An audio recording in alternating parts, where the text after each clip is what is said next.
This 2003 BMW R1100S has a lower rod bearing failure that I'm suspecting.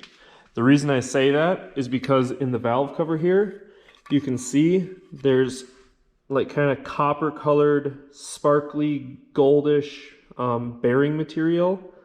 And also when I drained the oil, there was a lot of bronze colored bearing material in the oil.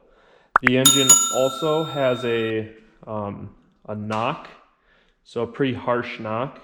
I would start that up and show you guys, but I don't want to cause any further damage to the engine. The bike was just driving, pretty normal, everything's totally okay, and then all of a sudden the engine started making a horrific knocking noise. So pretty sure it's a lower rod bearing. Let's tear into it and see.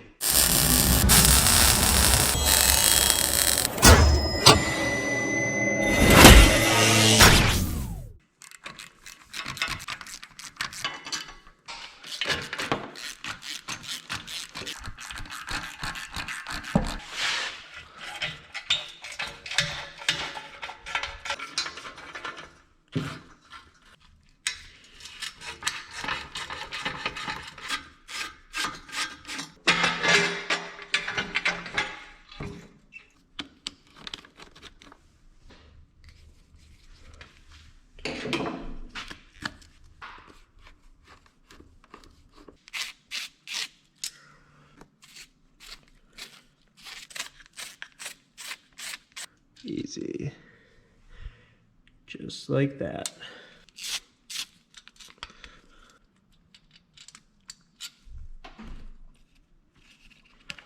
Just put a zip tie around the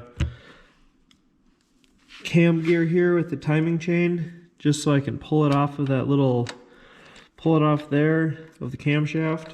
Then at least I'll have something here to hold on to, and then I know the chain isn't really going to change on the gear up top here, so when I put it all back together, it'll make my life a little easier. You can kind of hear the cylinder head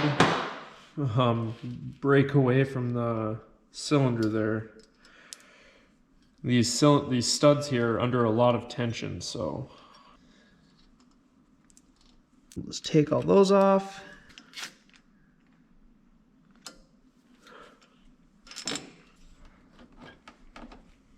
Just make sure that's pushed over there. That should come right off. Where is it? Oh, look at that. This bike had a broken timing chain in it. So there's probably some timing chain pieces down there. I wonder how long that's been broken for, or if that's what initially caused the engine failure. So you can see here that this is all torn up. That's broken there. This right here is all broken. And then obviously there's more pieces in there.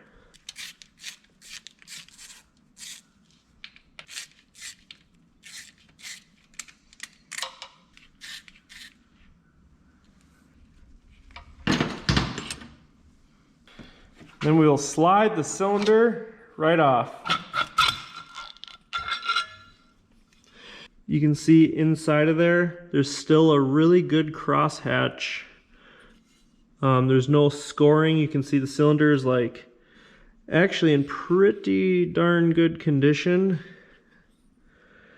And overall, I mean, it doesn't look horrible. I would say it's salvageable so far. You can feel the piston here. You can kind of pull it back and forth. And there's no play at all there. So that lower connecting rod bearing looks really good. Or not looks really good, but it feels really good. So now we have to pull apart the other side because it's obviously the other connecting rod bearing. Or the knocking noise, I guess it could have been this cam chain, but then why would there have been so many metal bits? Huh, I still think it's a lower connecting rod bearing.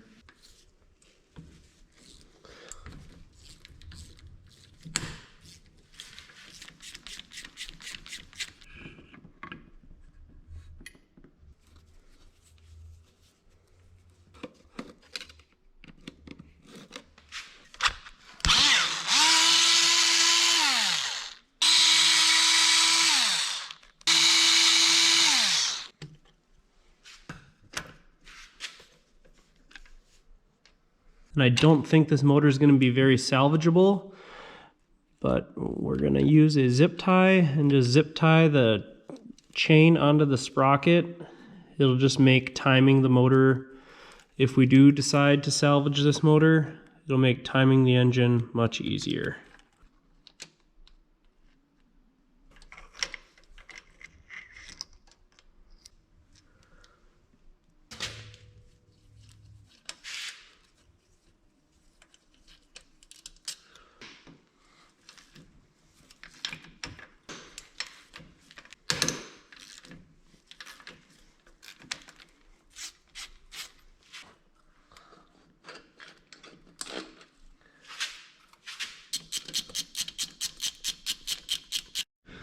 So now looking at the top of the piston here, you can see along the edges of the piston here, it's shiny and it doesn't have any of this black carbon buildup.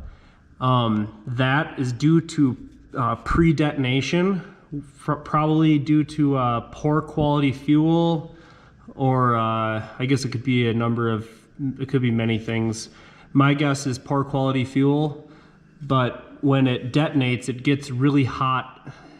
Typically around the edges of the piston, and you can see it's shiny. It kind of burns up all that carbon, and there's like little mini explosions happening right on the edge at the hot spots prior to the spark plug actually igniting the fuel mixture, and that just kind of blasts away the carbon and gives you those hot spots.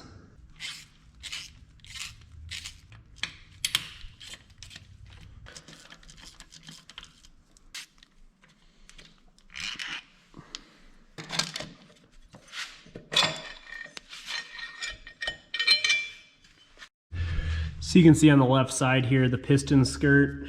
I'll go over the pistons later, but the piston skirt here is pretty scratched up. So this motor is probably going to get replaced. Take these little circlips off.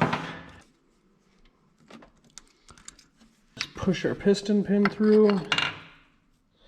There's one piston.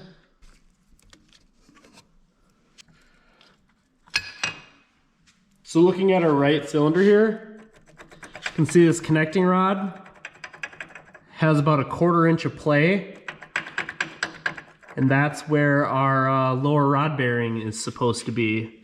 So my suspicion was correct that the lower rod bearing was definitely out. Let's pull this connecting rod apart and assess the damage. Okay, looking at these parts here, you can see these main bearings here are pretty much non-existent.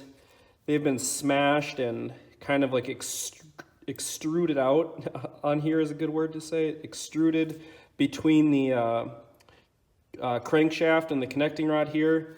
You can see the connecting rod has started to blue a little bit there. That's from excessive heat. And then in the journal here where the bearing is supposed to be fixed in this side of the connecting rod, you can see that there's some bearing material here. My guess on exactly what happened here is, judging by the top of the piston, you can see right the carbon is like basically blasted off, and like I described earlier, this happens when the piston's trying to travel, well, detonation occurs when the piston's trying to travel upward, and then the fuel and air mixture detonates, either from poor quality gasoline, it could be too lean of a mixture, could be too far advanced ignition timing, could be a number of many things. I'm going to guess poor quality fuel, because if it was a ignition failure, or sorry, too far advanced ignition, you would also have this present on the left side. And the left side over here doesn't look like it has any. You can see that has a lot of carbon, which isn't a big deal, but you know, the ends, that's right there, not a big deal. Doesn't show any signs of detonation. Where on this side, you can tell that that right there got really hot and definitely was detonating. For when something starts detonating, it doesn't have to be necessarily detonating for like hundreds of miles. This kind of damage can occur in like the matter of minutes, you know, and you'll hear, it'll kind of sound like pinging or detonating. You'll hear that in your engine if you kind of have a ear trained for it. The piston skirt here is heavily scratched up, and that's obviously from bearing material as it kind of works its way through the engine and gets between the piston and the cylinder wall here. The cylinder wall, it does have a good crosshatch, but then you can kind of see right there, it might be hard to see on the camera, but it does have some vertical scoring. You can kind of see it right there, but the crosshatch, overall the crosshatch does look pretty good. This engine, I would say, is a total loss, and this whole engine's going to get replaced. If I were to be rebuilding this motor, I would probably purchase all my parts from BMWpartsguy.com, as should you. If you're looking, or you got a project like something like this on your own, or a winter project, or you're just looking for some maintenance parts for your bike, please go to www.bmwpartsguy.com. And also, if you think that the failure mode's something else, just mention it in the comments below. I'd like to hear your opinion. But these connecting rods, to me, scream detonation. Let me know what you think.